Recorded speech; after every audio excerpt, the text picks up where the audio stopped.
Una parola, genticetta. Questa è Valentina. Questa è Valentina. C'è genticetta. Vita tua e vita mia. C'è genticetta. Esci di che sta regia. C'è genticetta. Aio. C'è genticetta. Aio. C'è genticetta. Non riesci tu pazzia. Vita tua e vita mia. C'è genticetta. Dove con canta vuole prendita, vuole spia. C'è genticetta. C'è genticetta. Allora, ho iniziato nell'ormai lontano 1990-91. Mi sono avvicinato a queste cose tramite gli ascolti. Sembra strano dirlo, ma una persona che ha contribuito molto a farmi sentire queste cose è sicuramente Lorenzo Cherubini e Arte Giovanotti, che è stato tra i primi a trasmettere su DJ Television i video dei Beastie Boys, dei Public Enemy, dei Run DMC, quindi quello è stato sicuramente uno dei punti di riferimento e non lo rinnego, anzi grazie a lui poi le cose sono anche andate per il verso giusto. Valentina Zinnigas 2001 Nuragica Records Yo, Yoshi Sumaisto Meppa Un'altra cosa, un'altra esperienza sicuramente che ha contribuito a farmi avvicinare all'hip hop è stata la conoscenza di una persona che ascoltava già rap da tanto tempo, che lavorava in una radio, che è una piccola emittente radiofonica di Mogoro, che si chiamava Radio M, e mi sono avvicinato alla radio, ho iniziato anch'io a prendere i dischi da là e poi piano piano a fare un programma. Queste sono state le prime esperienze. Da lì poi ho preso le strumentali e ho iniziato a rapparci sopra. Questi sono i primi passi, diciamo.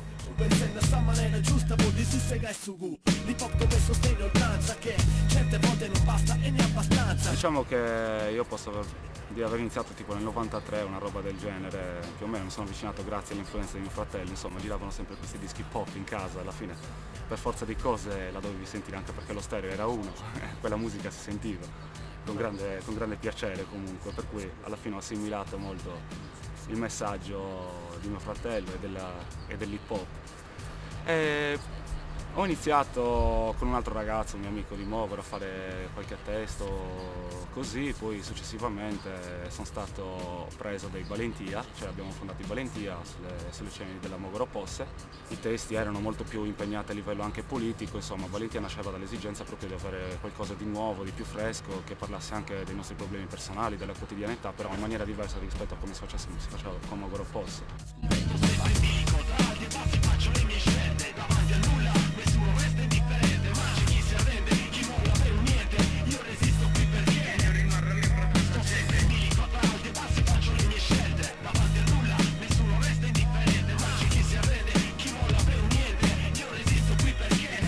Mi sono avvicinato all'hip hop sul fine degli anni 80, quando in Italia e in Europa arrivavano i Run DMC, i gruppi più famosi, i Beastie Boys, e quindi ho iniziato a sentire quella musica là e subito mi ha catturato quel genere di sonorità. E poi con i primi anni 90, quando in Italia c'era il fenomeno delle posse, ho iniziato ad informarmi un po' di più sul significato di questa grossa cultura che era l'hip hop, quindi avvicinarmi a conoscere i graffiti, il DJing, l'MC e la breakdance.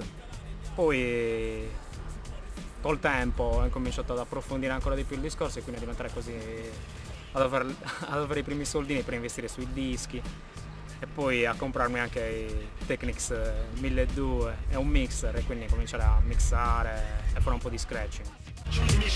davanti a nulla, nessuno resta indifferente, ma c'è chi si arrende, chi molla per un niente, io resisto qui perché rimarrà mia forza presente, mi ricordo alti e bassi, faccio le mie scelte, davanti a nulla, nessuno resta indifferente, ma c'è chi si arrende, chi molla per un niente, io resisto qui perché rimarrà.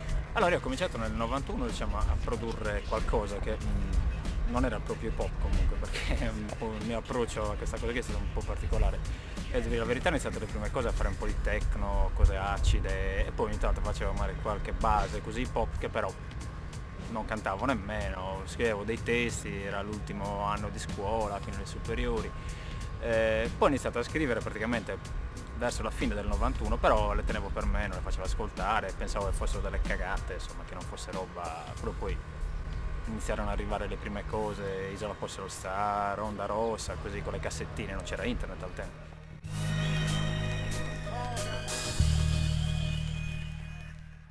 Vi facciamo l'ultima Con questa vogliamo ringraziare tutti quelli che sono venuti, chi ci ha dato una mano con tutto il cuore, grazie veramente. Pizza and Rhymes, terza edizione, Mogoro.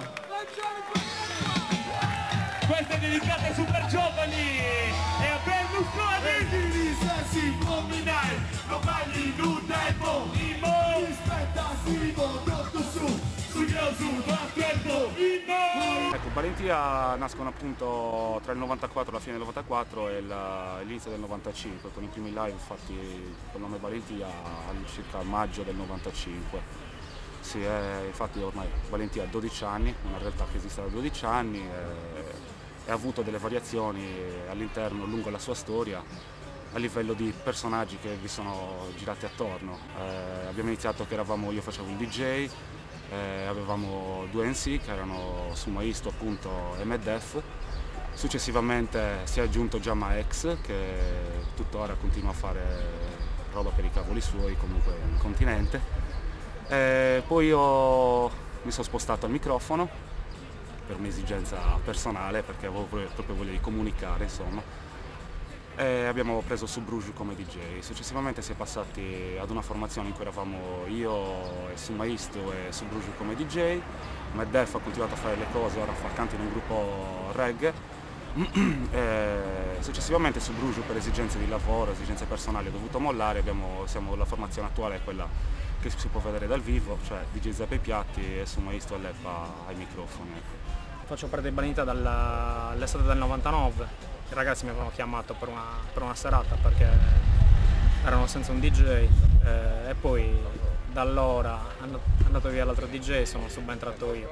Precedentemente facevo il DJ, quindi facevo un po' di serate, mettevo musica per breaker, MCs, quindi ho cominciato a conoscere l'ambiente in questo modo e poi soprattutto i ragazzi li ho conosciuti tramite Mrajan, che era un mio compagno del liceo, e poi sono subentrato nei Valentia come loro DJ e per ora ci sono ancora.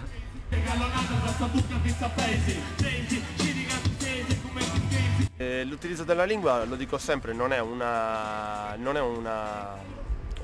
scelta, è una scelta quasi obbligata, nel senso che a noi viene molto più semplice scrivere in sardo che in italiano, o meglio ci sentiamo molto più originali scrivendo in sardo che non in italiano, anche perché si corre il rischio di, sai, quando si canta in italiano poi di assomigliare a qualcuno, magari è un po'...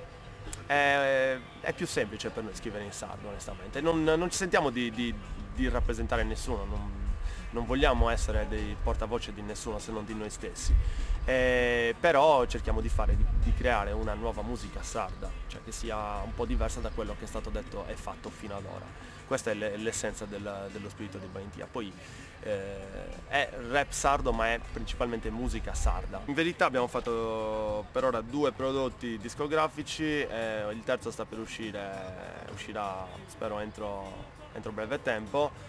È praticamente in stampa. Il primo era un vinile, un EP che si chiamava Sallei Canto Balle su Vedo, uno dei primi vinili del rap, diciamo, sardo, e poi abbiamo prodotto invece un CD, un album vero e proprio che si chiamava Nosettottu, che è uscito nel 2003.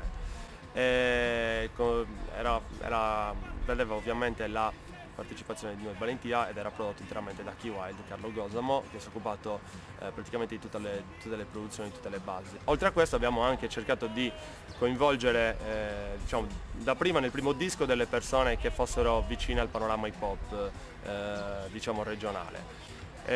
In questo disco meno realtà hip hop, più realtà esterne all'hip hop, quindi Rossella Fa che cantava nelle Balentes, Francesco Bacchis del Rata Pignatta, Tristano dei Funky e poi 2 persone molto vicine a noi che sono Shedar del Rayon Noir, un gruppo sardo-belga, e Mrajan che fa parte comunque sempre della nostra famiglia. Queste sono le partecipazioni del disco. Allora!